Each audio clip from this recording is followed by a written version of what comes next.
Yan ang nakikita nyo. Parang natagilid siya dahil siguro to sa bagyo. Natagilid siya pero maganda pa rin ang view dito.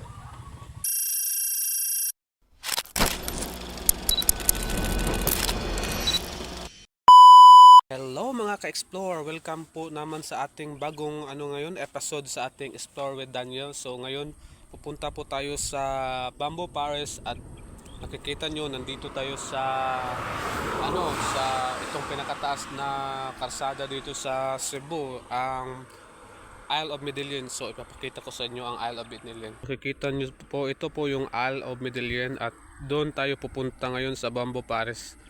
Hindi tayo makakapunta sa Bamboo Forest kung hindi tayo dadaan dito. So tara, let's go. Nandun na ang Bamboo Forest. Nakikita nyo yun. So pupunta na tayo ngayon dyan. Tara, let's go.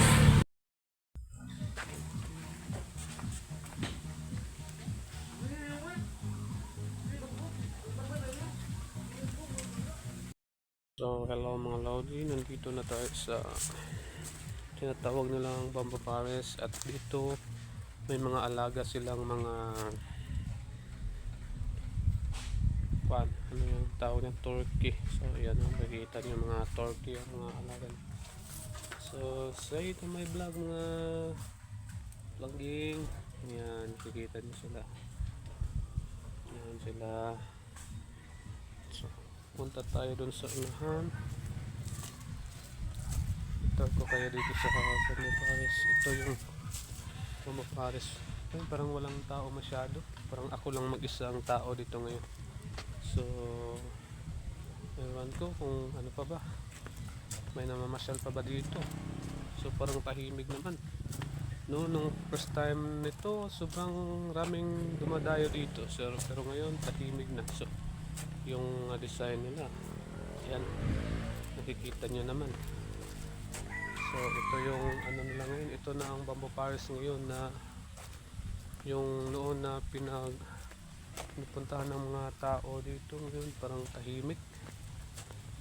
So ayan, nakikita nyo yung niya, may mga nipahat dito. So ito, may mga pa dito, mga parang tawag nito, basta meron pang dito. So yun. So ayun mga Lodi, napuntahan na natin itong Bamboo Forest. So parang ngayon tahimik masyado, walang mga tao. So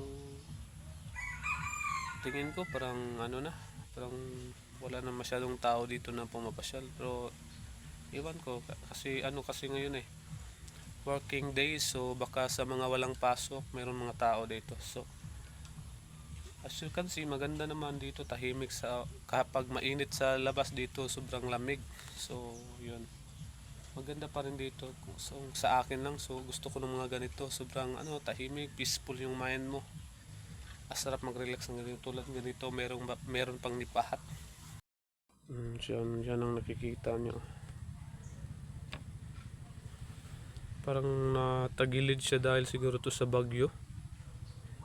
Natagilid siya pero maganda pa rin ang view dito. Yan ang view niya dito sa Bamboo Forest. Ito yung yung mga pwede kang mag-rent ng kimono, ng mga Japanese na damit sa dyan. May mga tindahan sila dito, may mga stores sila dito dyan. May mga stores sila dito. So yan, sobrang tahimik. So yan, may tindahan sila dito, may disenyo pa sila sa pero ngayon sobrang tahimik na. Ano kaya nangyari? Punta pa tayo sa unahan mga Lodi.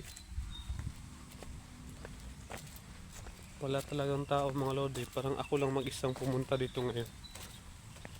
So wala talaga. So ito, parang ako dito, peaceful Kasi parang gusto kong suluhin buong lugar na to. So, sorry. Joke. Pero ganda, malamig. Kahit mainit sa labas, malamig dito. Sorry guys, mayroon pang ano. So, yeah. So, mga tanong nyo dyan kung worth it pa bang pasyalan sa akin. Kasi taga dito ako, worth it pa. Sa akin lang, worth it pa man. So, ewan ko sa iba dyan. So, ito, nakikita nyo. Nakikita nyo yung view nyan, oh. Sobrang lamig. So, ito siya, guys, oh, merong ano dito, merong parang old na tractor. Tractor ito, guys. Nakikita nyo, oh, parang old na tractor, guys. Yan. Yan siya. Tapos, dito sa may, anahan, may prayer garden sa ibabaw.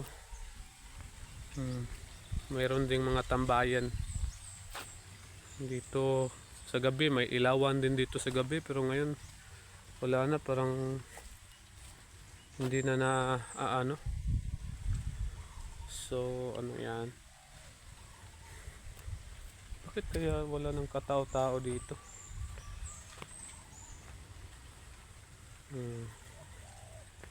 So yun, kung pumunta kayo dito sa Northern Cebu, huwag nyo kalimutang pasyalan to, Bamba Pares. Kung ano, yung sobrang init na gusto nyo magpalamig, dito lang kayo. Kasi sobrang lamig dito kahit mainit. Tapos ano, nachichillax yung mind nyo. Kasi tahimik, tapos masarap ang simoy ng hangin. So yun. So ano, 30 pesos lang ang entrance. Hindi masyadong mabigat sa bulsa. Tapos nakakaroon pa kayo ng peace of mind. So yun. So sa mga ano dyan, sa mga gustong magpa photoshoot dyan, meron tayong ano, meron tayong for rent na mga kimono dyan sa unahan. So yun. So kung nagustuhan nyo yung video ko, ano naman, subscribe naman sa channel ko. So yun mga Lodi, yung mga ka-explore. So salamat po sa panonood, hanggang sa next episode po na ng vlog natin. So God bless inyo, bye bye.